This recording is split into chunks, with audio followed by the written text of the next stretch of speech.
After meeting the Demon Lord, Scythe Vasug, in Tree Razor's Mindscape, the party was ejected from the Mindscape, revitalized, and appeared on the outskirts of Ayadara besides Queen Talindia Adisseral, facing down Tree Razor himself as he advanced on the city, in front of a rapidly self-destructing witch bull. Tree Razor opened combat by calling down grasping vines and thorny walls to separate the party and stymie their movement. However, the party took to the air and avoided the hazards.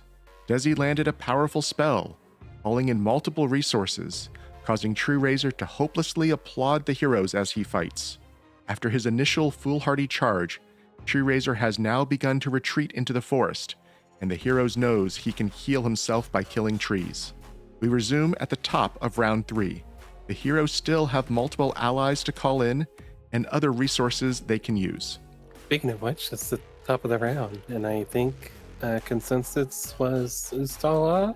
Yes? Yeah, I think making him frightened presumably would be good. Yeah. So Sounds good to me. Okay. unleash the necromancers. Bring in the Necros. Okay, let me get the full details there. So you are calling in, you said Ustalav. Slavic necromancers have a hidden powerful magic symbol on the battlefield, one that can be triggered by True Razor. At the start of his turn, he triggers this automatically, causing beams of void energy and ghostly shapes to swirl around him. He immediately takes a good bit of damage. Let me give him his save to see how well he deals with this problem. Well, it's beginning of his turn, unless you. Oh, true. Yeah, I'd rather do it now. I think we'd forget about. Oh, Okay. no, I guess wait to his turn. It is just Daegron first. We'll remember it on that turn. So you've triggered that one, and go ahead, Daegron. Okay, so Daegron is standing back towards Queen Talindria in the cleared space, but there is a patch of the Tanglers down to the south of him. Let's see. First action, I think I'm going to invoke the spirit of the Witch Bolt. I believe that's one action for that. Okay. So you see, let me see, what's the flavor of this one? You brought peace to the Arboreal, who was used to create the Witch Bowl. From now on, you get a +4 save against all of the saves of the collapse of the Witch Bowl. And Tree Razor now gets a -4 on all of his saves against the collapse of the Witch Bowl. Excellent. And then since I've got that little bit of difficult terrain, it messes with all my movement or my jumps. I'm just out, so last 2 actions will use sudden charge to be able to get through and right up on him. So we'll head directly south. And as he gets to the end of his charge, he's going to come in and aim low as he rounds the side of Tree Razor here to try to strike at his legs. Ooh, just 52 missed is a him. miss. You come charging in and just barely avoid hitting him. His turn starts now, and he does not heal anything. He is currently he's taken some damage to turn off his regeneration. Looks like that all worked properly this time. We now will handle the effects of the Ustalavic necromancers. So the first thing he needs to do is a save. And I lost that. There we go. So he needs to give a will save. Critical failure, of course. Oh my god. Oh. So 32 points of damage. Not that much. Is that the right damage? Yeah. If he takes any damage, he also takes some persistent for 2 rounds or 3 rounds. Let's see. This looks good. So it's persistent for 3 rounds, and each time he takes the damage, he becomes frightened. Got it. Okay. So sounds good. So he's trying to retreat away from you all to get back to a tree, and in his haste, he stepped on a ward that just exploded around him. You see swirling ghosts of mostly the elves. It's the people he's killed in the local area here that it seems like the Ustalavic necromancers are calling upon. The elves may not love that completely, but it's still helping out, and you see these ghostly warriors kind of just swirling around Tree Razor, hacking at his legs. And he has 2 actions. Needs to applause first. Sorry. He needs to clap for you all first, and that triggers reactions from, I believe, 2 of you. Daegron misses. 3 of Oh us? my god. Do you respond to manipulate? I thought you responded to move. So it's Vanarel's everything. Vanarel's Yeah. everything? Okay, yep, so 3 of you. Well, so Daegron and Bea both missed. Let's see what Vanarel does. I get to stab him right in this little kneecap. And 49 will also miss. No. So he has 2 actions left. And he is going to spend his first action. Let me double check the range on this. Make a melee strike with reach of 15. That is enough. So he is going to strike at the tree right here. That's his first action. That is going to attack the tree. And in doing so, he does heal himself 250 hit points. And he has 1 action left.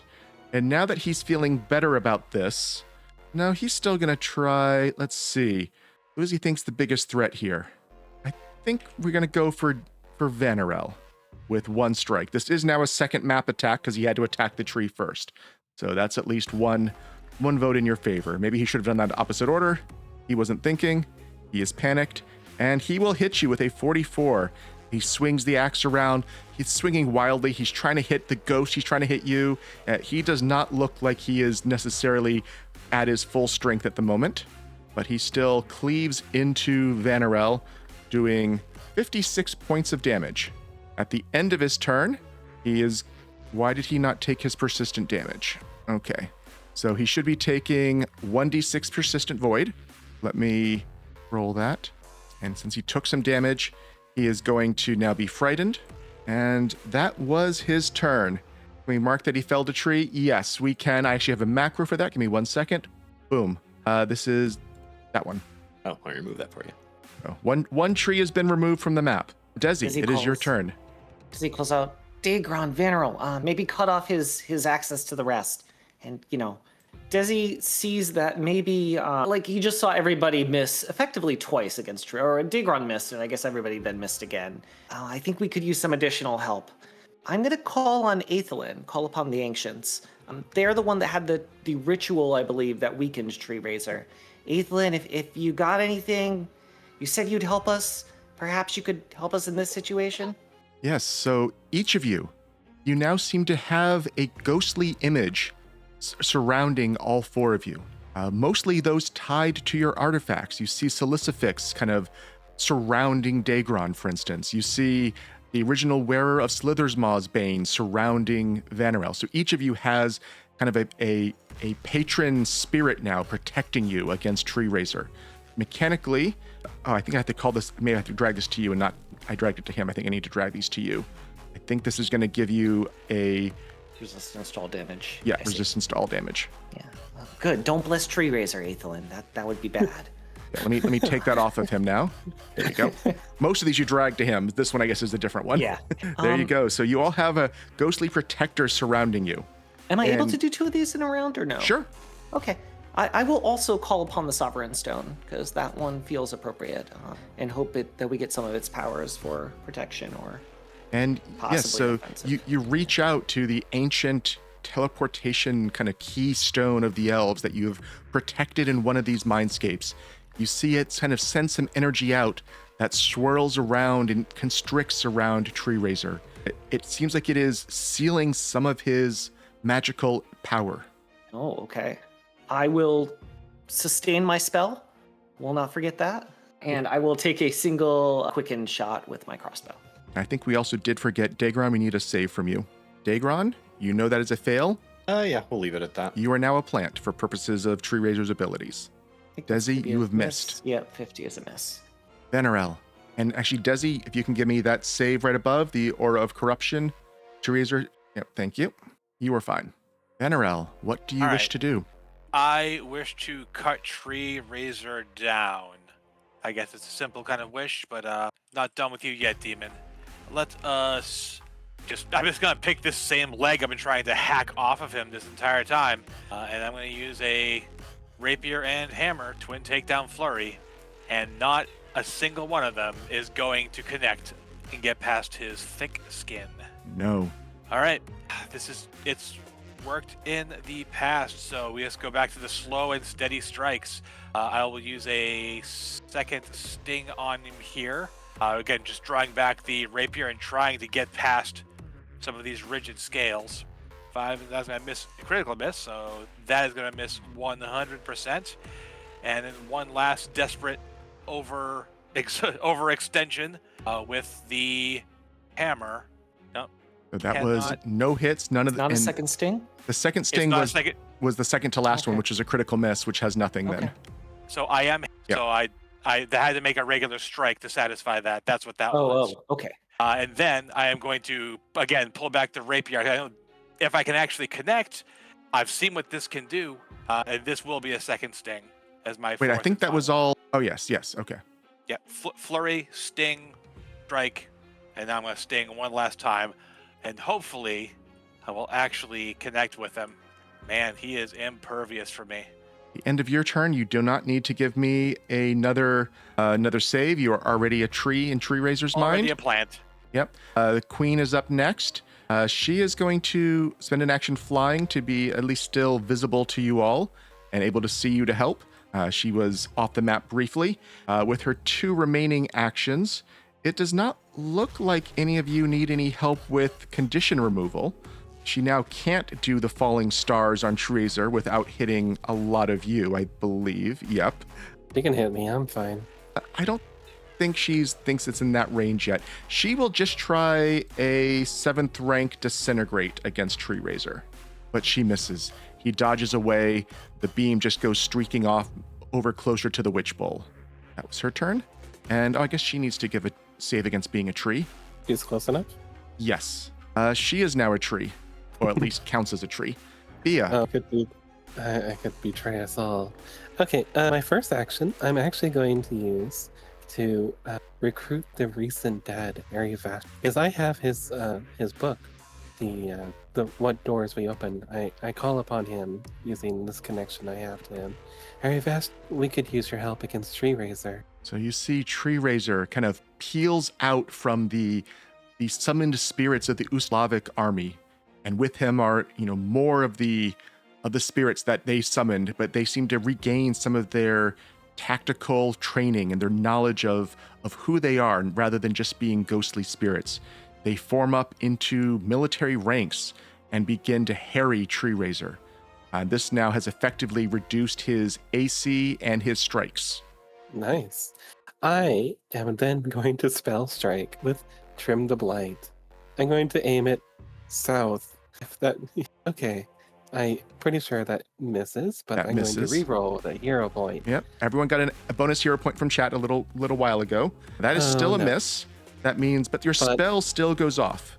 Yes, because it's a fortitude save. Yep. Critical success Oh. from him. He's finally gotten higher rolls. And let's see. So it's a 60-foot cone. That is not going to kill anything else. There's nothing else for it to hit. If you aimed it south, you're not hitting Vanarel, you're not hitting the queen. So, yep. Okay. Yeah. And Just to show you. the existing what I meant. trees are not blight, so they would not be destroyed by that. Okay. Let me At get end rid of your that turn, sound. you need to give me your save. I think, or do you still have a hasted action? Yeah, haste. I'm going to recharge my spell strike. Okay. You're no longer flying in that case, so you're on the ground. The +10 will leave there just so we can see you above Tree Razor, but we know you're not flying at the moment. And you're not a Yay. plant.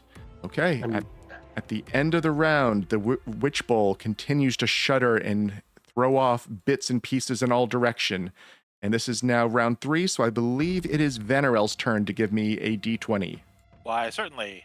12. On a 12, jagged shards of the Witch Bowl shrapnel tear through the battlefield, affecting this many targets. 6 targets. That is Ooh. everyone. So everyone needs to give me a basic reflex save. We get a +5 on this. It should be built into yours already with the effect I have on you.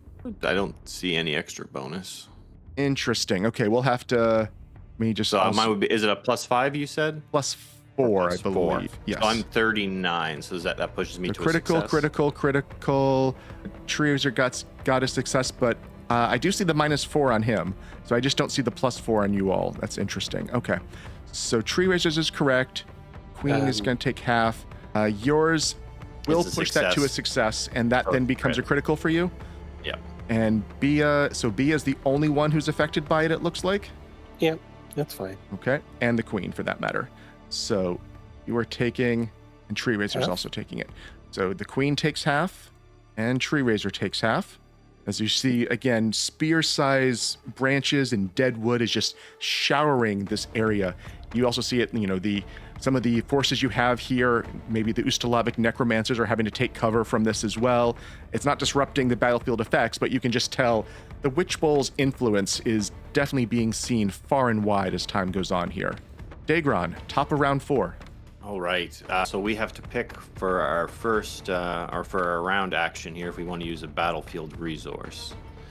Yeah. Maybe Nirmathos? Yeah, I was thinking Nirmathos, because then we can prevent a regen because I don't think anyone else Yeah, has hit that's fair.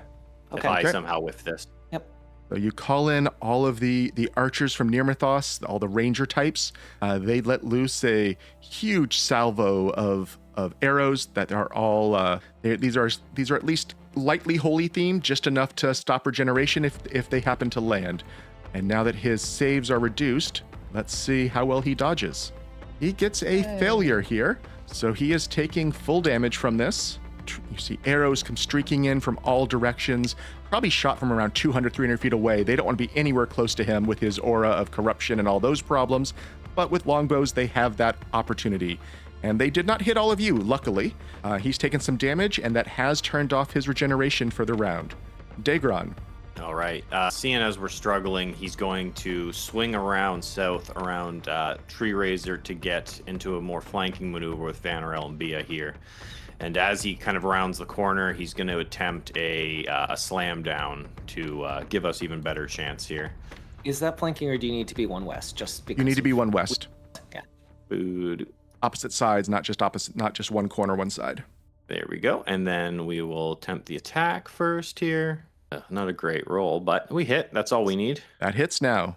Because of the Niall's forces and the other recent dead surrounding and distracting him, that's a stacking bonus with the off guard effectively. Let that be a hit. Okay, and then as again he slams the axe into the leg and tries to ram his shoulder into it to push him down. Oof, Natural 20. there's Nat 20. He is prone. Roll your d6 for your slam down Come on, damage. big old bludge. Down 2. With And a as- loud as he crash, Treaser hits the ground and roars in rage at you. You can tell and he is then- staring straight yeah. at you.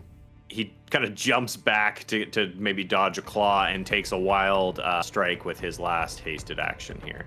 Full map. Ooh, we were on the critical and it rolled to the 2. But so that'll be all my actions.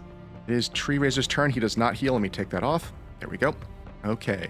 He only gets 2 actions. He has to start off by applauding you all. He is still clapping for you all. He's trying to make it look like he's mocking you all by doing this, but you know that is not the case. There's on the manipulate here. I'm also happy to take a cheap shot at him. Be as sarcastic as you want, as long as you eat some damage. Yeah, and here's mine. Sorry. Oh, There you go. there we go. Okay, so it looks like all 3 of you hit this time, huh? Was that a critical actually because of flanking? I don't No, get those that. should all be... He has That- off guard from prone too, so it's for sure counting. Okay. Okay, let's see. Do I believe that Bea's damage is getting much higher blocked? Yes, I do. Yep, okay, that looks correct. Okay, so his applaud, you've hurt him a lot. He does not like this, and he's gonna just try a... Not doing the other thing I mentioned he might try. He's just gonna try casting a spell. This does have manipulate. Whoever still Second, has extra sorry. reactions left. I'm re-rolling this. Okay, Yeah, wasn't meant to wasn't be. meant. Anyone else before? Sometimes no. I don't have. No. He is attempting to counteract the spell on himself. Yes, he will get rid of the roaring applause. But that was his entire turn. So he is no longer... He does have his reaction now as a result of that, just so you know. That's not blocked. But that was his whole turn. He is no longer slowed. He does not get a third action this turn, though, so that was his whole turn. At the end of his turn, he takes his 1d6. Oh, this time it did it right. No, yes. Let me double check all these. Void. Yes, okay. Don't need to roll this one again. He lost some of his. They still frightened one, effects. correct? Still frightened 1. Yep, that is not decay. Okay. Dezi, you are up. How much of a jerk does Dezi want to be to Tree Razor? Big one. I think the you're way. allowed to be a jerk to this man. You think so? Yeah, okay, we'll do this. We will designate, this is clearly going to work on them. I'm going to hunt the Razor's Pawn on them. Tree Razor seems like he'd be a minion of Tree Razor. I think that would count. And I'll allow I that. kind of point at him and I'm like, you're gonna You're going to regret this. No one hurts my friends. And you're pretty terrible. Sorry, I don't got much. But yeah, you see Dezi kind of stare him down and look at him and size him up. So that's one action. I will take a shot as a second action. Will I? No, my thing is not loaded. I will not take a shot. I'm not good with the smack talk. Yeah, intimidation is not my thing here. I mean, I did do 2 of these, and even if he succeeds, I think it's worth it because not taking reactions is fine by me. So I'll need a will save from him. Okay. So that's a success, but not a crit. He won't be able to take reactions. Okay. That will reload my crossbow, and I will take the strike after the reload, basically. And I size him up and point my crossbow carefully at him, and hopefully I can hit a big tree raiser on the ground. You know what? We're at the end of the game here. I'm going to use my reroll from my, my guiding luck. 19's a lot better than 1, so that 56 hits, and we'll do some damage. So 32 damage, and it's holy. He takes 32. Yep. Arrow thunks into I his didn't roll side. the right thing. Curses. Okay. He is still focused heavily on Daegron for having dared to knock him down. End of your turn. You are not yet a tree. I am not yet a tree. I need you to give me a save. One of us. One of us. I think it's just you and Bea who are not at this point. I am now a tree. Am I especially a tree? You are now a tree for the purpose of things that target plants. I will deal with that. Vanarel. All right, well, you keep looking at Daegron, as I am happy to seize the opportunity and stab you in the back. I'm going to start here, feeling a little bit better about the situation, having actually drawn blood. Let's see if we can continue that. Just dig deeper into the wound with a flurry. And this time you hit him with one of the attacks with Castervel's Beacon for 44 points of damage.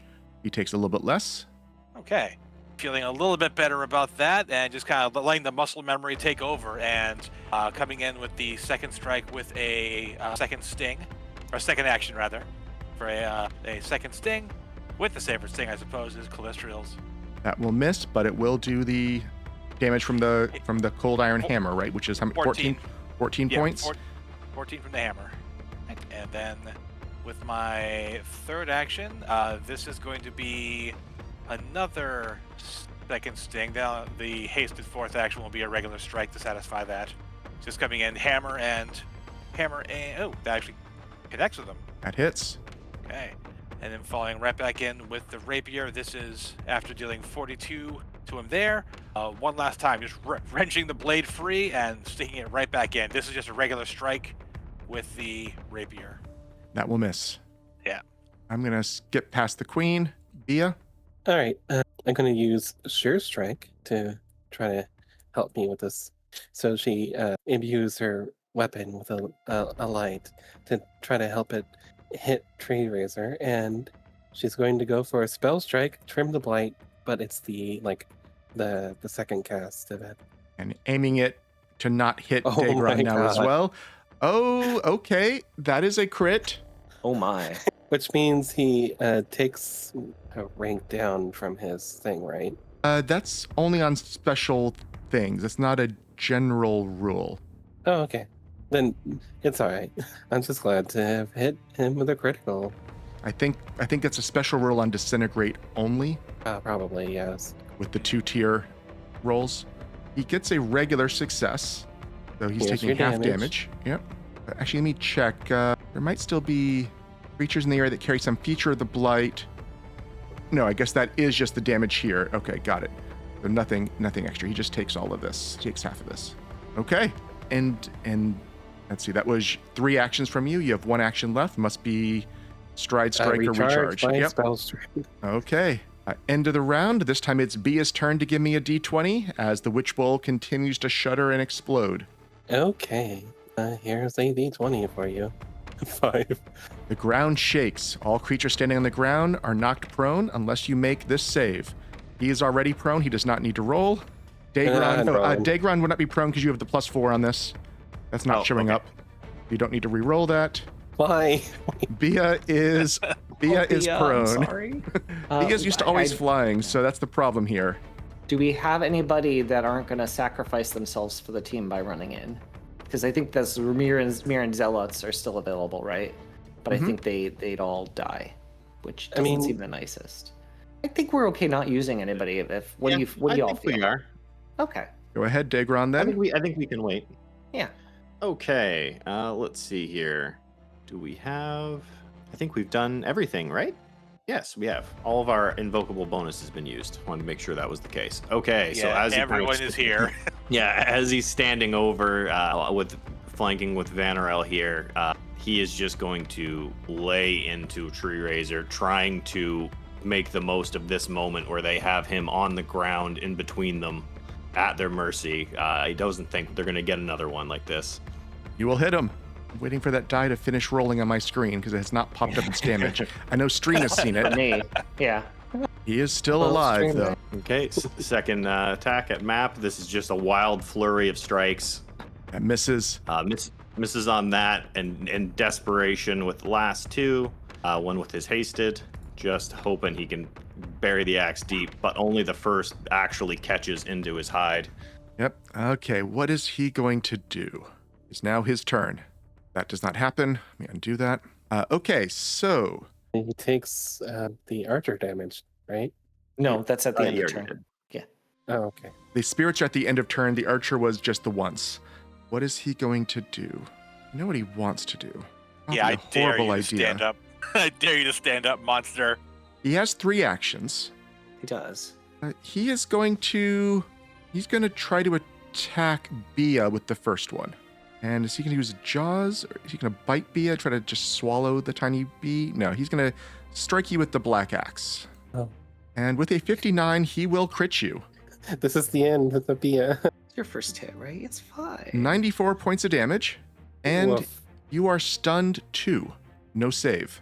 Oh, God. That's what happens on crits with him. He now has 2 actions left. I can no longer react, right? You That's can no a longer start. react. That will Yeah. block your reactions. Dang. And potentially flanking, but Vanarel's still there. And he's deciding between casting a spell, which he knows will provoke from 2 people, or just keep on attacking like he's doing without provoking any reactions. I think I want to cast Desiccate because you'd all get 1 degree worse on your save, but I think you might interrupt him and he might lose it. I think he's going to go for Bea a second time. Are you kidding? No, he's going to go for Vanarel. Yeah. Wants to get rid of the Stunning more flank. people is better. Stunning Yep, more no people and doubt. get rid of the flank. And maybe he has ability to do something. That's a regular hit. I will hit. 66 points of damage to you. And I guess he's going to try a wild swing against you for his last attack there. That's a worse roll. And he misses with that one. Penalties from the ground and the frightened and the recent dead all disrupting him enough. He has missed that roll. This is likely. Let's see what happens. Don't kill him here. Don't kill him here. He took 1 point from that. The other ones did not get through something, it looks like. So he is still alive. Dezi. Okay, we're gonna try this because I've been waiting all campaign for this. Did you grab the effect from the spell from before? Hunt I the Razor's don't think it Pawn had on an you? effect, unfortunately. Oh, it didn't? Oh, you're right. -1 circum to saving throws against spells and effects. Yeah. But so if that is relevant, I will cast Dimensional Excision. I glance at him. So this is a save. If he's not on his home plane, he's taking a -4 status penalty. He presumably has a -1 circumstance penalty from the Hunt the Razor's Pawn. He has the And if this -1 from the kills Razor's him- Pawn. He does not. He is technically on his home plane now. He was been banished from the Abyss, and Tanglebriar is his home. So he does not get the -4. Oh, it is? Yeah. Oh. But if this He's kills not him... in the Tanglefire. If the creature's reduced, That's has their body true. sectioned off and banished. Well, let's see the This is save. Plane. Yeah. Oh, I can't roll on saves. That's a Roll success, damage. though.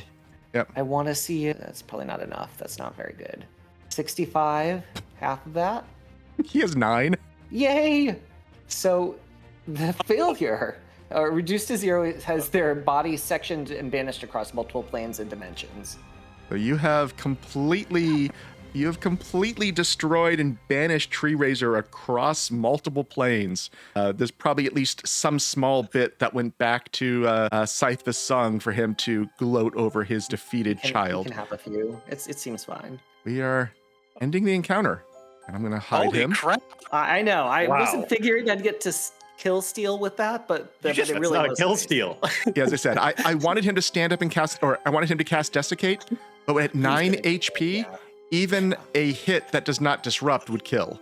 So he had to go for whatever he could I at think that point. would have still hit him with all those debuffs. But at a full map. the rank Holy. 10 Desiccate, if he had cast that now that he had all of you debuffed, that is the, it was 12d10 void, and you would take 1 degree worse.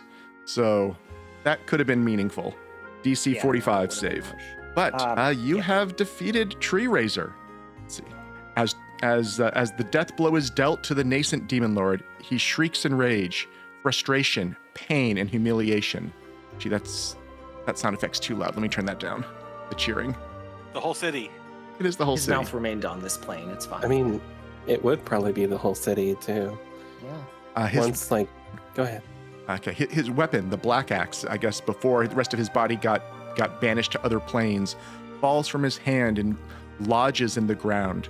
You do see it begins spreading a small area blight that the elves are able to keep somewhat in check. The witch bowl finishes its horrible self-destruction, coating this entire area of the battlefield in more fungus, rotten wood, demon parts. There is a huge mound in the middle, almost the size of Keonan's capital, or not capital, but Keonan's palace. And treasure just goes raining throughout the city. All the stuff you saw in that inner sanctum is now just being kind of vomited up across the area here. You see the friendly armies are trying to gather it up while keeping an eye on the other demons who may be retreating just a little bit here and there. Most of them seem to be trying to get out very quickly. Of course, some of them are still trying to find a kill here or there. What else? The queen looks around with some sense of surprise that it ended this quickly and this well for her city and her kingdom. She, will invite you all back to stay in the sprawling guest wings of the palace as long as you wish, and are also granted free use of the Ayadara network to travel basically anywhere you wish, or even to Casterville if you want. However, she does look around, and this new blight growing on the side of Keonan does look like it's going to take quite some time to clean, even with all of the rituals you have for restoring Tanglebriar. It does seem like the axe is going to continue spreading an area of pollution, and none of you are able to even lift the axe out of the ground, despite Bea and Daegron's most heroic efforts at feats of strength. That axe just has remained stuck in the ground here. Over time, things begin to return to their state of peace. Keonan has survived, relatively intact. You ended with a total of 8 torment points and 7 triumph points. That gets combined to 15 points. That's basically smack in the middle of the middle success. If you had less than 5, it's really bad for Keonan. So 15 is in a good point. More than 21 is the best ending. So you're in the middle there. Resources gathered from the Witch Bowl are more than enough to reconstruct and repair the cities. But it does take time, decades possibly for Keonan to reach where it was before. But of course, what is a decade to an elf? Statues are built in your honor, and the process of reclaiming the rest of the Tanglebriar will probably take centuries at this point. But the corrupted land can at least finally be restored. Congratulations on finishing this adventure path and surviving and saving Keonan. Before we go into other wrap-up, we wanted to have each of the characters give a little bit of a narration of what they do after the events here are over. What are the future adventures of Dezi? Yeah, Dezi probably takes a little bit of a break after this. They'll help out in the immediate cleanup, but then they need some rest time. They do some traveling around the realms. I mean, they now have interplanetary teleports, so they can get around pretty easily. They relax for a bit before finally returning. They visit their family and their father. They even go to see good old Elsie and probably spend some time with her talking alchemy. Then they return to Keonan and help around the city. Despite the fact that, there's statues to us and everything, what Dezi actually becomes best known for is a book he wrote during his travels entitled Beaches Around Galarian, where he denotes all the travel destinations for all the major beaches. But he enjoys a quieter life for the rest of his time, and helps travelers traveling through Keonan into distant lands, and just settles down to a more casual life. And I assume none of those beaches are anywhere close to a swamp or bad smells. They are very, very far away from swamps. Yeah. Let's go to Vanarel next. Oh, well, in the first few seconds after the fight's over, Vanarel still instinctively strikes out at the corpse in front of them, almost in disbelief that it's actually over. But once that sinks in, which does take a minute of just staring and gawking, in the days and weeks that follow from there, Vanarel does stay around in Ayadara, not to soak in the accolades of this hero that everyone claims he is. He's never really felt much of that, but mainly to make sure that horn of Zarazmak is used properly to wear down and be destroyed. This whole thing started a long time ago back at Osprey's Cove with that horn, which is where Vanarel would be a couple of months from now, just checking back in with the town, seeing what's transpired in the time when all this has gone on.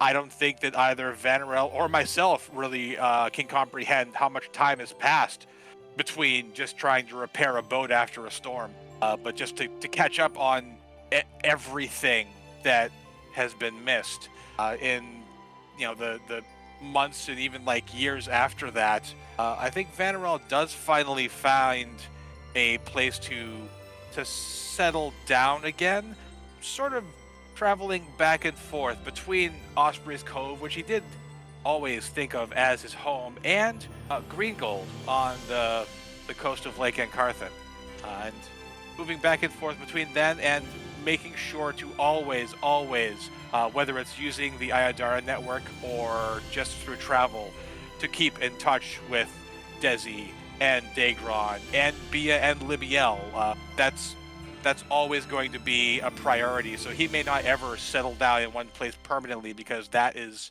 something he always wants to do, is keep in touch with everyone. So 2 questions for you. One, does Vanarel ever seek to recover his elven heritage? Is that something he's caring about, or is he embraced the Vishkanya side at this point? During the quietest moments when he is alone and can just hear nothing but his own thoughts, there's a lot of thought behind that.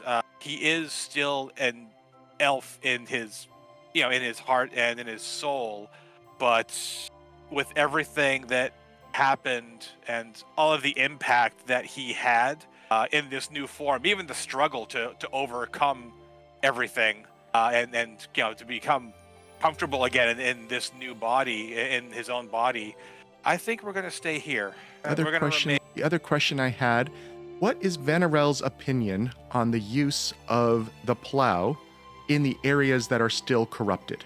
Like using the plow in the Tanglebriar? Yes. What would he advise the elves on that? I think initially it would be caution.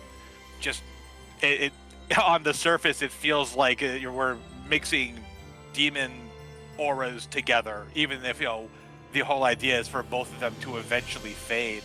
But I think with strong supervision, anything that's going to again wear that plow down, even if it's going to take generations, not only will it wear down the horn of Zarazmak, but also undo all of the blight that Tree Razor did while he was alive.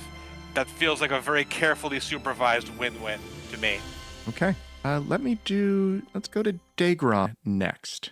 Yeah, Daegron in the coming weeks after helping what he can in Keonan is eager to get back to Absalom to return to his brother Kalden. And upon returning, finds he's begun to recover slightly from the disease. Whether this was tied to these demon infestations across the world or not, they don't know, but between his connections and the resources they have, he is nursed back to health over the coming months. And during that time, they commission a ship. It's not particularly large, but it needs a crew of maybe a dozen at most. But worst case, they could always run with less. And once that's completed, I think they would be getting back to what they wanted to do initially, exploring Galarian, sailing the seas. I think Daegron has more of a call to duty at times where coming across those in need, he diverts to assist as he can, but always returning to Osprey's Cove, I think. If they can do it every year, and if not, if they're farther away, then less than that. But to meet up with any of the friends that he adventured with and who helped save Keonan, and if they aren't there at that time, I think they leave messages, and whenever Dezi and Vanarel or Bea and Libby are there, I think it's a great reunion, a feast, what they can. I'd like to think too, with Vanarel's love of the ocean, that maybe at times they end up traveling together for some time. Absolutely. It sounds like Daegron is still searching for something. What is that something? I don't think he particularly knows. It's not a deep sense of anything missing, but especially what he saw leaving Osprey's Cove, he only saw a small portion of the world. What else can really be out there if this is the small portion he saw, and he saw such amazing things that I think it's just the hunger for more, to see things that other people haven't experienced, whether it be death-defying or not, experiences that most others haven't. I think it's chasing that thrill as much as he can. And Bea and Libiel. Well, for the immediate, Libiel and Bea join back forces, and they start going around all of Keonan and casting the Purify the Tanglebriar ritual, trying to get rid of any last lingering remnants of this evil blight. But not before Libiel repeats her experiment with mushrooms and does eventually get herself infected by a mushroom again. That's just the kind of person she is and always will be. Curious. Do they fight over who gets the robe? At this point, Libiel will probably just be like, "You can have it. I'll get another one," and probably goes robe shopping with the queen, trying to get her, out of the throne room for a day. And so it sounds like Libiel is kind of accepting the position within some sort of slightly unspecified role within the royal family. Yes, at least for the immediate. She lives quite a long life after all, and she does go back to Osprey's Cove eventually, but she always still feels like an outsider, and after all of her friends are gone, she doesn't really have any attachment to there. She does publish a book. It's a dream journal, and it has an entire chapter about the dreams she had while she rested in the afterlife. And it doesn't ever really sell very well. It's kind of a cult hit, mostly because she kind of waits way too late to publish it. So all of her fame from the parts that she played in defeating Tree Razor have been forgotten. Honestly, Bea is a little bit more famous than her, because Bea was there at the end. Does Bea ever learn to value her own life? No. She Did you expect anything else? I don't know. That's why I asked. She always thinks of herself as a drone. Not that Libby ever lets her do anything dangerous. She's gone back to, keeping her out of battles, mostly. But Libiel actually does eventually have to get another familiar, because unfortunately her old one has gone beyond her. So she does pick up a little fairy dragon that is just a bag of mischief. She doesn't try another bee. She couldn't do another one. How does Bea and the fairy dragon get along? Not well. Not well at all. In fact, Bea kind of sees her as an upstart, and it spurred them on towards kind of a rivalry for Libiel's attention. Oh, the four of you have, started to kind of disperse back into your own ways. It sounds like you do meet up occasionally at Osprey's Cove for a ride on Daegron's boat, or back in Keonan's capital at the I think we named it the Axes and Allies tavern, where you often hung out with the various forces. And, time goes by. You do have different lifespans among the party, and you all see the full restoration of the Tanglebriar over the course of 20, 40, 50 years. Maybe that's one of the last things some of the normal length heritages will remember, is you got to see the final bit of blight banished. Aside from the axe still stands. A fortress has been built around it. Elves stand guard to purify the little bit of corruption that leaks out. New heroes are called to deal with the problem of the weird hive that seems to have survived in the deep within the remains of the Witch Bowl. Cultists keep coming there from various points in times. No matter how much they try to clean it up, that also seems to persist as a blight on the very border of the capital. But the kingdom has recovered and is prepared to stand with its allies against whatever may come from Tar-Baphon in the future. Oh, right. This started with Tar-Baphon. That was a while ago. Oh, yeah. That was a while ago. Yeah. So that's where we're going next? All of the other nations came to Keonan's aid. It's only fair that Keonan goes to their aid at some point in the indefinite future. Do you have anything else you want to add, about your legacy? I think just eventually, Libiel, at the end, when all of her friends have passed on, she will probably try the whole book thing again and do her best to embellish their stories and belittle hers, because it's kind of just one more way she can remember her friends. Yeah, I think Dezi's realized the value of the family he had at home and the value of a quieter life through all of this. Still travels and aids travelers and wants to check up on all of his friends, but is happy for a little more peace and quiet. And with that, I think the curtain will close on our playthrough of the Spore War Adventure Path. We do have a couple of announcements to make before we won't be ending the stream right away. We're going to do a little bit of some plugs for our next two things that are going on the channel here for actual plays.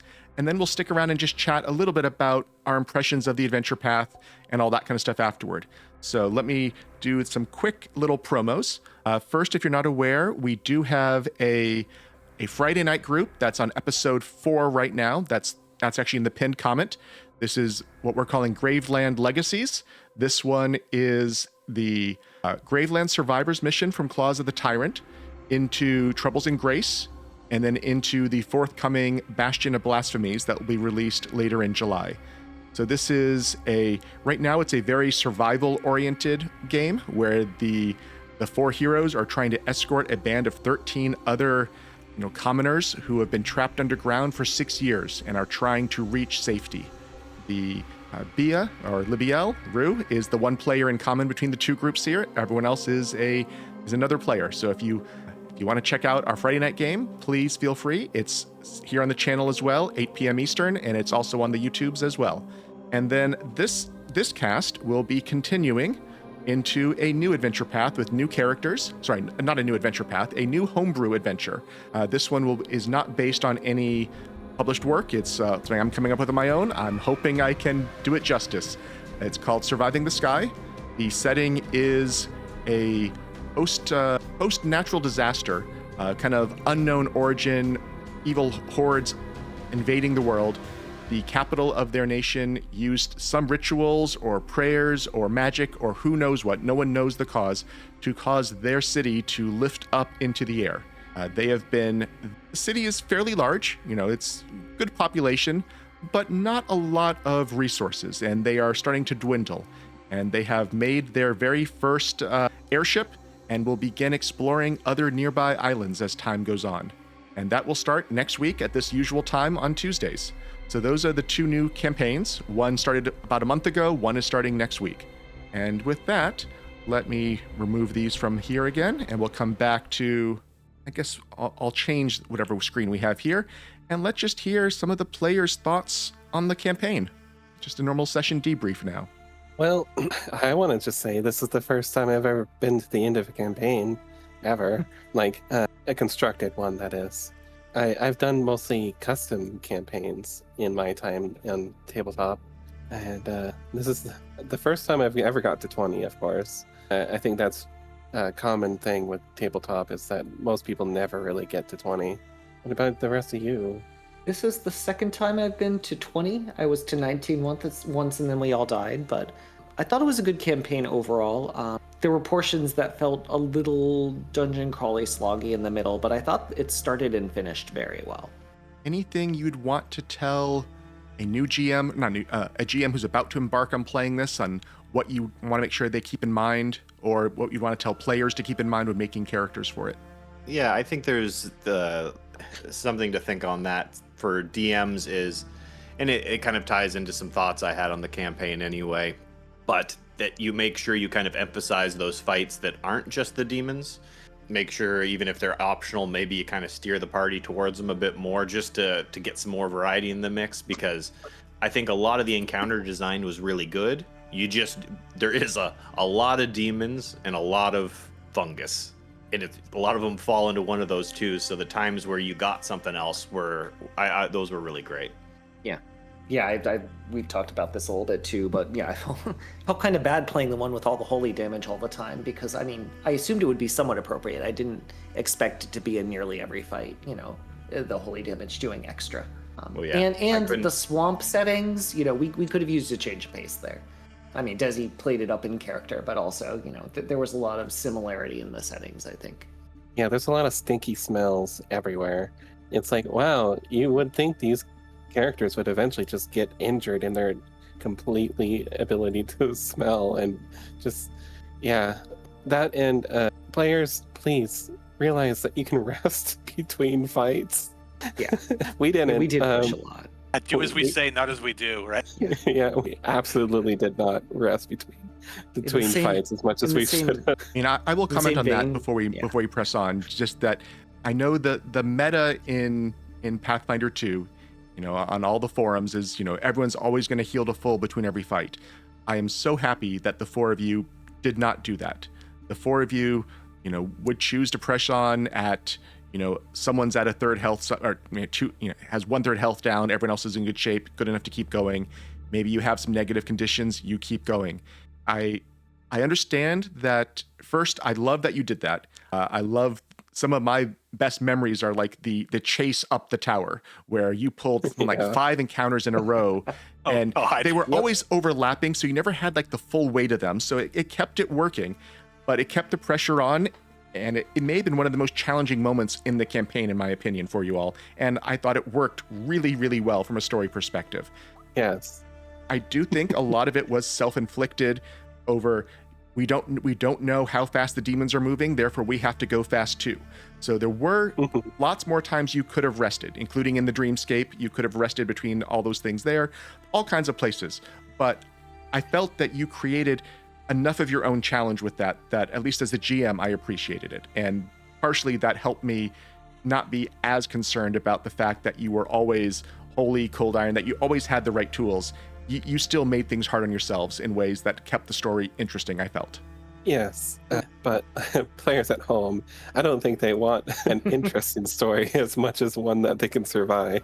I will say, though, I mean, we probably could have rested, but this seems like the campaign where you'd want to tell players and GMs not to plan on actual downtime. That's probably accurate, Faenliss, I think. Taking a few weeks off feels like it would have been weird. I don't know. I think there were places you could have done that. I feel... Okay. So I will say book 1, probably not. Book 1, you have the negotiation, the assassination attempt, getting over to Zaire, coming back, things are exploding and going horribly. So I don't think there's a lot of room there for downtime. However, I think between books 1 and 2, there could be time. There could be time for a couple weeks, maybe not months, but a couple weeks definitely, while the queen is gathering information about what else has happened. Where's the biggest threat? What's going on? What are the demons actually doing? We fought back these spores. What's happening? And the whole portion in the swamps with the missions, there was no master ticking clock there. So that moves at whatever speed anyone wants it to.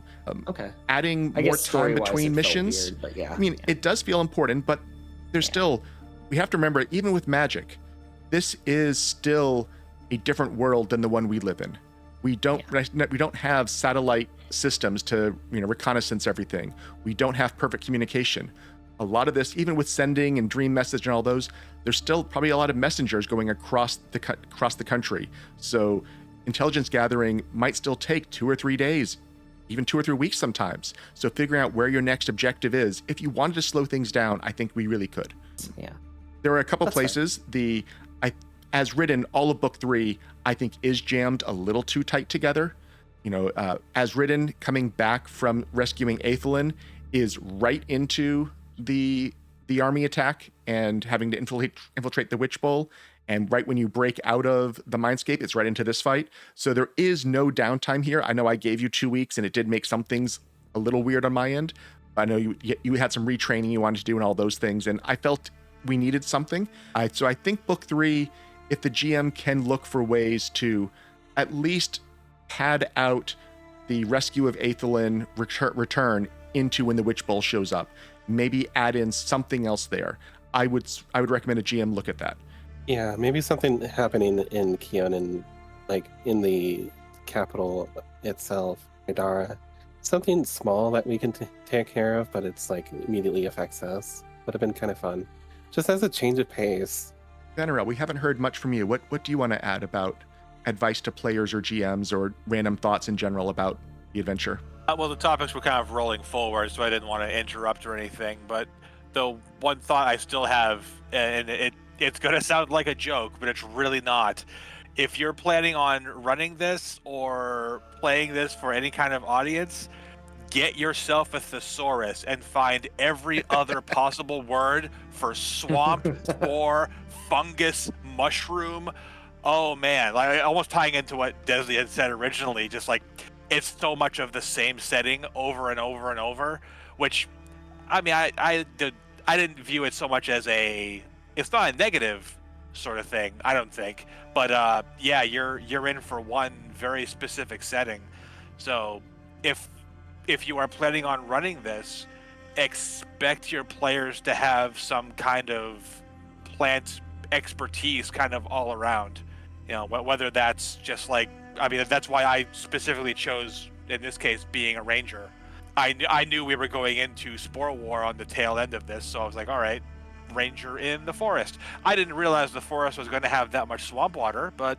Speaking of that, I had other questions, but I think I'll piggyback off that.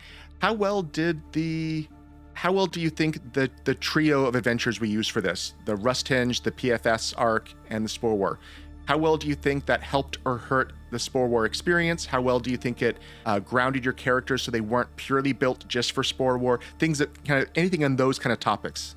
I think a lot of that came down to you. You really melded it together really well. I like how much work you put into it.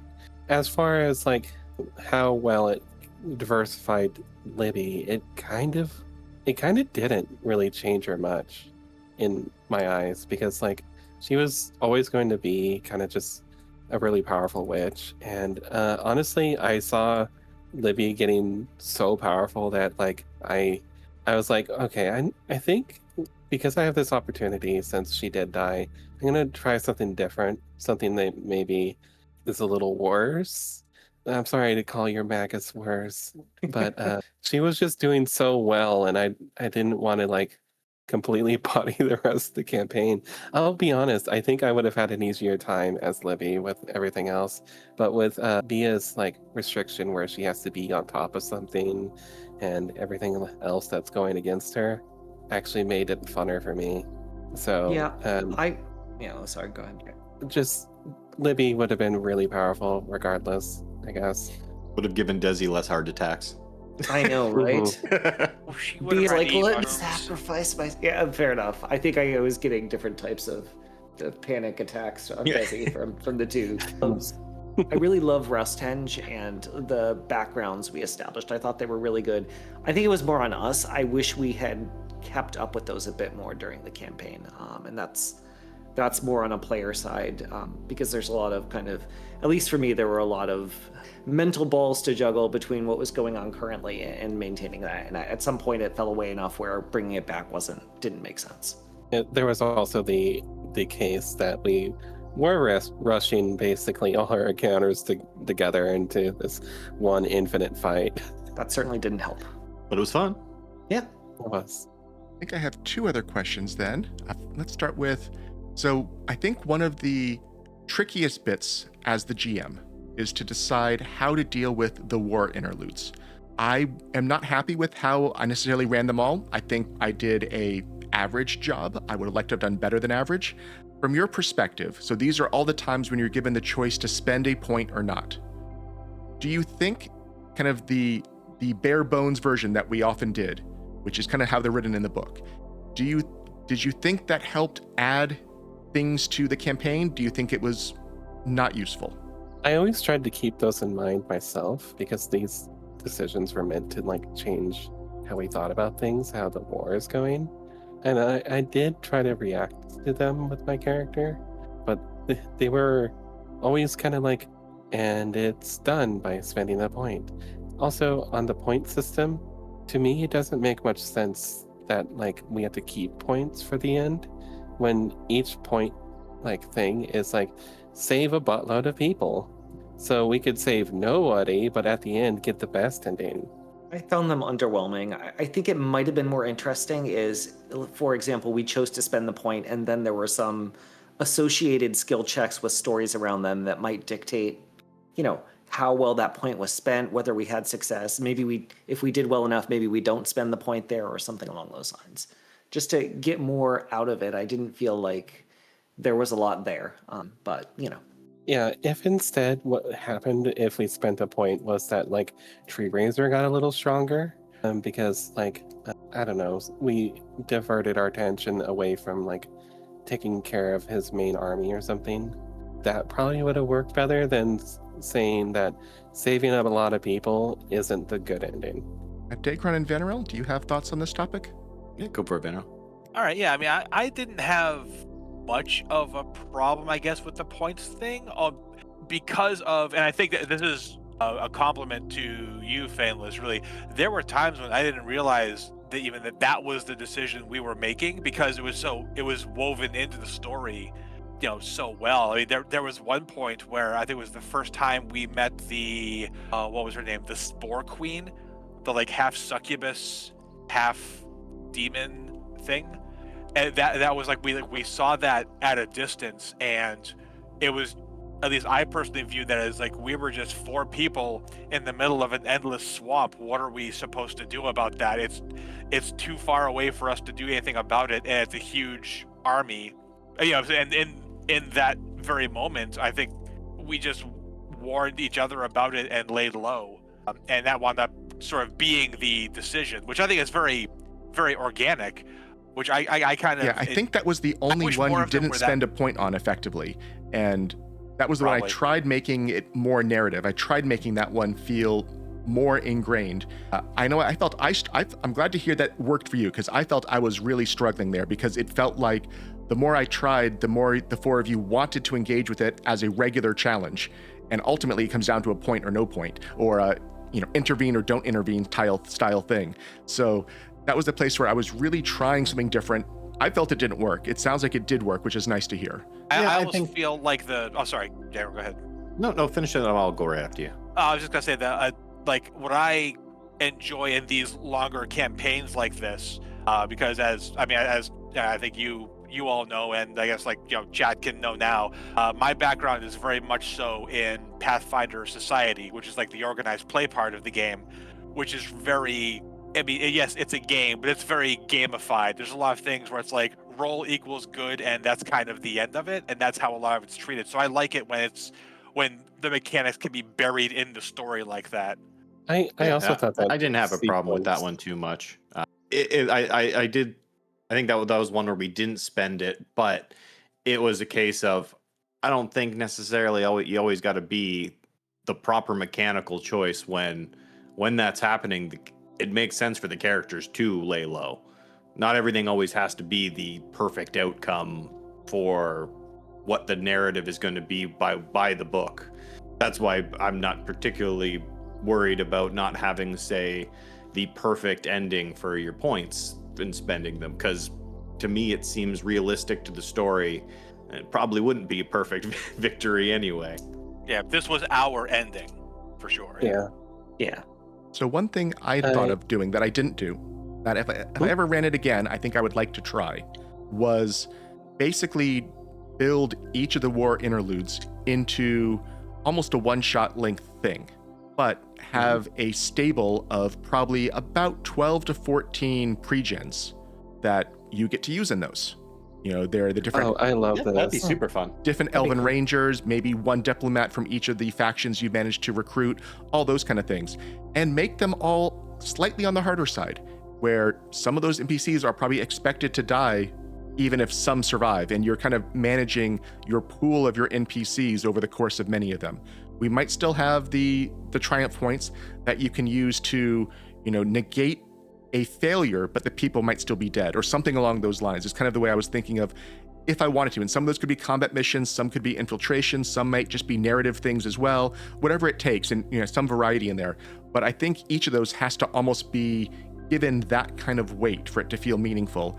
But I think it has to not be your own characters. And I don't know how it would feel if you're, you know, just given random characters from the GM. And that's why I want them to last across multiple, so you still get some connection to them. But how would that have felt to you? I would have loved that a lot, because I would have. I know you probably wouldn't like the idea, but I would have ran it a little bit more with a comedic sort of bend to my character, and they know they're kind of just, you know, not the heroes, and they kind of have taken that to heart, but they are in this situation, and maybe they don't have all the best stuff, and so they're going to give it their big try. They're going to try to at least have a story to tell at the end in the Axes and Allies. And that's how I probably would have approached it. And then I would have probably absolutely taken the first chance to, you know, sacrifice myself for the team. Like almost like having something like along the lines of like a B team. Yeah. Like not as Mhm. not as stuck as backup characters, but even just like even using some of the NPCs that we ran into. I mean, I suppose not. Delamian's a bad example. No, I Uh, probably would have included Delamine as one of the characters there. And if, you know, if she dies on one of Yeah. these extra missions, she's not available to help anymore. Yeah, it's- Lulu, Interesting. Yeah. any of the diplomats from book one, from any of those, or or Shalu or Delamian. and I think Yeah. I think that'd be really interesting. And you have the option of doing either here's these NPCs, or let's build a roster of NPCs that can be involved in the story tangibly on the sides, and then when these events come up, they can be the pool you choose from, kind of thing. Whether they could be representing different factions or whatever, you could kind of do as you wish. I think I like the idea of them being faction based, like their teams be faction based. So like if we're sending this faction against it, it's this team, these four, and that way, so they have that personal interconnection where they're all on the same team already, and they sort of know each other. I had one other question, and this is just, you know, to try to end on a very high note here, but what was each of your, you know, favorite moment in the campaign? Whether it's a character moment, a story beat, you know, a crazy crit, whatever it is. What was each of yours? We'll start with Dezi. You have to go to B first. Now that's Okay, tough. I'll come back to you later then. Actually, here, I can go. I will. Okay, go. I was gonna give mine first, just to give you all time to think. For me, it was almost all of the swamp mission portion of book 2. I just loved how much more emergent storytelling we had in that portion of the campaign. Some of that, of course, due to Libiel's fungus tasting. Some of that just the random dice rolls on random encounters that I don't even think you knew which ones were random encounters and which ones were scripted. And it just felt very cohesive. It took maybe twice as long to level up in that portion than anywhere else, but I think it was worth it, and I want more of that in my storytelling in the future. So that was probably my favorite part of the campaign. Not any one of the encounters there, but just the way the stories were reinforcing and coming together across the campaign there. Yeah, I think my favorite like story beat, and I've said it already, I love the turning the horn into the plow. And while that's not necessarily in Spore War, that was something of ours, maybe that's why I like it even more. And then I think for Probably one of my favorite fights. It was way back. I loved one of the Rust Engine counters where we unleashed a slime and then we're running room to room with a group of enemies, basically moving from the slime while fighting and having to push through doors. And our patented, well, this I think was one of the first ones to really kick it off, our patented let's chain multiple rooms together method. Wait, that was a technique? And our open door, Yep, closed yep. door strategies were very good there, you know. So I think mine was, now thinking back, I actually really like the portion in the negative energy plane, or the abyss, is it? It was the void. No, it was the plane the of void. Yeah. Once we kind of got in the tower and were exploring, and the whole computer scene was hilarious to me. Even though Dezi was freaking out over it, it was a lot of fun. I mean, recency bias would say it was scattering Tree Razor across multiple planes, but that was probably my favorite in terms of some of the fun storytelling bits, role play along the exploring there, plus also kind of, you know, dealing with that together. Yeah. Oh, I guess it's my turn, huh? Well, for me, it might sound horrible, but when Bea took over after Liviel died, so I guess I'm gonna just say Liviel died. But also, I did also like to see anytime I had just room in which I can insert how much of a creature Liviel is, because that's when I always had like the most fun just role playing, because having everyone have to deal with the fact that Liviel's just going around eating all the mushrooms, poking all the things, and not caring the least bit whether or not she gets infected with something. Yeah, that's the kind of thing I like doing. And Vanarel. I think I can't recall right now what book it was. I think it may have been around the same similar area where that you had mentioned Faenliss, where there was a lot of the swamp and like heavy, thick forested encounters. That's where it did feel like something just kind of clicked for Vanarel, and he really kind of took over and felt like not the leader, but like sort of like the scout, the one who's watching out and keeping a closer eye on everyone else, and you know, on keeping an eye out for trouble. That's where things really felt like I became the most rangery of a ranger. Although for all of the gripes I may have said in character about it, whenever I was getting the unholy bejesus pouring out of me in a big fight and I was picked up and grabbed and tossed around or whatever, those were the highlights for me.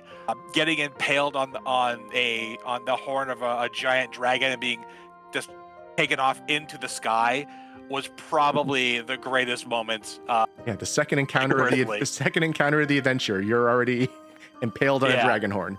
Yep, I'm gone. It seems fine, yeah. And it's flying See you away later. with you. It's good, yeah. No big deal.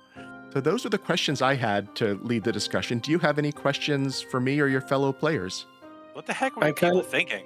Sorry, what was that, Vanarel? I was joking. I said, what the heck were you people thinking? Dezi was mostly thinking you were all insane and going to get yourselves murdered. And Tasty mushroom. Bash. I kind of want to know what was going to happen to Libby if she just kept up with that experiment, because I wasn't sure. I had multiple ideas for which way it could go based on roles. There are some roles where she could have been. I mean, you saw all the times so it was likely to end up with you becoming a plant creature. I was wondering if fungus leshy. Basically. I was gonna graft on some fungus leshy traits, and a lot of those various spells, those become problematic. You've seen how bad Desiccate can be. So that would have been a downside there. But on the flip side, I also was going to let you be able to probably ask the fungal network for locations to get, pinpoint locations to know where the Deathstalk Spire was if you wanted to find that earlier, or you kind of happened you lost that power right as you were heading to trying to find one of the nurseries, so maybe finding that a little quicker, those kind of things. So it was still just being completely ad-libbed as things happened, and just kind of upping the stakes as things got closer and closer, and just playing that one by ear. I did not have a plan completely in mind. Okay, that's fine. There's a world where we fight Libby. Yeah, there was definitely places where you would have been controlled, and probably very hard to remove that control on some of the bad branches of that path. I would have loved that. And I guess before we wrap up, I'll extend it to chat. Anyone in chat have questions for us about the campaign that you'd like to have answered? Yeah, let's call this the FAQ segment. I'll give it a couple minutes for people to think and type before I wrap things up. But I will say thank you all. I really appreciated, the effort all 4 of you put into the game. I know for all of us, this was our first time kind of doing something as a streamed actual play rather than just a game we played in private. And I know I was picky at times on trying to push people into doing a little bit more narration, a little bit more, audience, or a little bit more kind of audio only experience if possible, for better directionality, things of that nature. Let's see. We got a question from Kojo. Yeah. Yes, the good guys won. We've been doing about a half hour kind of. We've been doing like a half hour debrief on the campaign, kind of favorite moments, lessons for other GMs, things of that nature. If you have any questions, now's the time to ask them. You want to get us to answer something about stuff. Of course, Kojo is currently is playing in this campaign as well. Kojo's not allowed to ask. Yeah, Kojo is near the end of book 1, I believe. Gotcha. Playing in a very, very overpowered version of this campaign. They're doing free archetype, dual class, ancestral paragon. Oh wow. Okay. Basically every possible rule. All the rules. Sounds like you get to have even more bumped up encounters then. Probably. But yeah, it looks like no one else in chat is having any questions for us. So yeah, I think this honestly, might be about where we start wrapping it up, unless any of you 4 have any questions again before I close the door on this campaign. What about your characters didn't really pan out? Like, what was there a plan you ever had? What about your characters didn't you like or would you do differently? Yeah. Go ahead. I can go first. So there was a feat that I had looked at for a couple of levels I was very, very excited about. I only used it once in this entire campaign, and it betrayed me to the fullest. That was my the Impossible Flurry. I really want. The thing is, like, there were so many opportunities where I could have used it, but it didn't feel right to do. Like, it felt like too risky to even try doing it because, again, we had that mindset of it's so important, everything is at stake. I need to bring my A game, and Impossible Flurry is the feat where I can make 6 attacks for 3 actions, but I start at my first multiple attack penalty. Mm-hmm. So it's watch the over quality. Okay. I tried it once when I got it. I was super excited, and the dice I think I got like a 5 as the highest attack roll for all 6 strikes I made. It was comedic in its tragedy, but I think that's the only thing where it's like, oh, I couldn't do anything. And it's a level 18 feat, so it's not like I had a chance to retrade out of it or anything. I just left it there, and that's probably part of a future Vanarel story where he definitely got to use that and look extra cool. Daegron, you got anything? Yeah, it's almost similar in terms of it's just as a fighter, your attack bonus is so good that attacking is just almost always a good idea. I would have liked to be able to do a bit more combat maneuvers and things like that, but like I said, it's just when you have such a huge bonus where the first time, if it's not like a +2 encounter, you've got a pretty good chance of critting on your first swing every single time.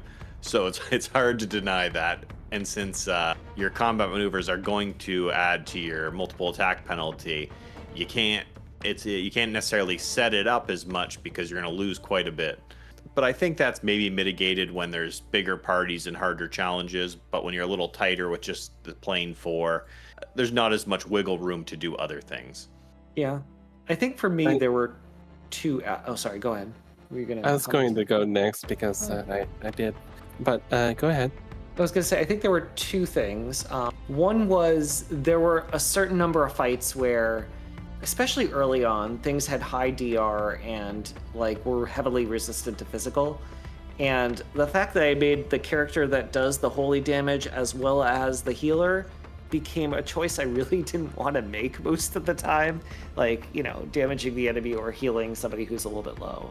The other thing is I think my character could do a little too much, and that made I feel like my decision-making process and ability to roleplay was slowed down by the amount of spells I had, given I had both a caster main and a subclass that could cast. An archetype. But yes. Well, for me, since I got two to talk about, Libby was meant to be more of a toolbox caster with more buffing kind of leaning and debuffing leanings.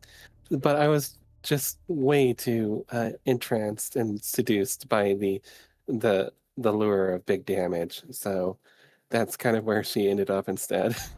Problem of kaboom. Yeah, too much big damage available to her, and she went straight for that. It's mainly because I picked arcane instead of occultism. If Yeah. she was an occultism witch, this would have panned out more in the way I had expected. But since I went arcane thinking, hey, this sounds cool, she had more big damage available and is like, oh, yes. For Bea, though, I really wanted to get more into the mindset of her about, like, she really does think like a bee. And a lot of that is, like, she has a drone mentality. So she thinks of her as expendable. She will, try to, like, run in front of everybody else to make sure they attack her by being, like, the biggest threat that they have to deal with. And a lot of that actually worked. But the psychology of it, I didn't really do. I should have described more about what she was thinking, and I think I messed that up. Oops. I kind of like that. And are you all excited about starting over at level 1 next week in the new campaign now? After being level 20. I forgot. New It characters is are level exciting. 1. Yeah. Give me the I am. simplicity. Honestly, yeah. I'm here Maybe for I'll it. die every few levels so I could start new characters all the time. No. Yeah, no, I'm looking forward to it. I think that's... It is level 1 again. Yep. Yeah. Maybe I'm an free outlier. archetype this, right? I love low levels. We get free archetype this time, right? I'm Please. staying quiet on that. Is this the Star Wars beam? Did we get free archetype, right? Right? I will. I'll let you know. The plan is to allow a limited form of free archetype, based Okay. on based on the NPCs you befriend or things you find, or even each other. So each other's classes might be available as free archetype choices from that. So that kind of thing. So it's not unrestricted free archetype. It's going to be kind of a curated list. Is at least the plan. So that's what we're starting next Tuesday. So really, it's really best to, not plan on a build that requires any particular archetype, but you'll be able to pick up some things as you go along. So I don't want people planning around extra, choices, but there will be some. Just things to Okay, widen okay. your toolkit, kind of thing. Yeah, there's no way you can get spoiled on this next one. Don't worry. But I think we're Yeah. trying to ramble now. So I like rambling. Yep. But I don't want to stream rambling too long, so we can keep rambling once I end the stream. But thank you, everyone. I really appreciate everyone who's tuned in to watch this campaign. It's been about a year and a half since we started the Rusthenge 1 and the PFS arc, and then all of Spore War. And then 47 episodes for Spore War. And it was a great experience here. And I look forward to seeing more of you in chat and viewers, hopefully, in the other campaigns we're running on the channel here. And as mentioned, there's the Friday campaign, and there'll be the new Tuesday campaign. And thank you all. Good night, everyone.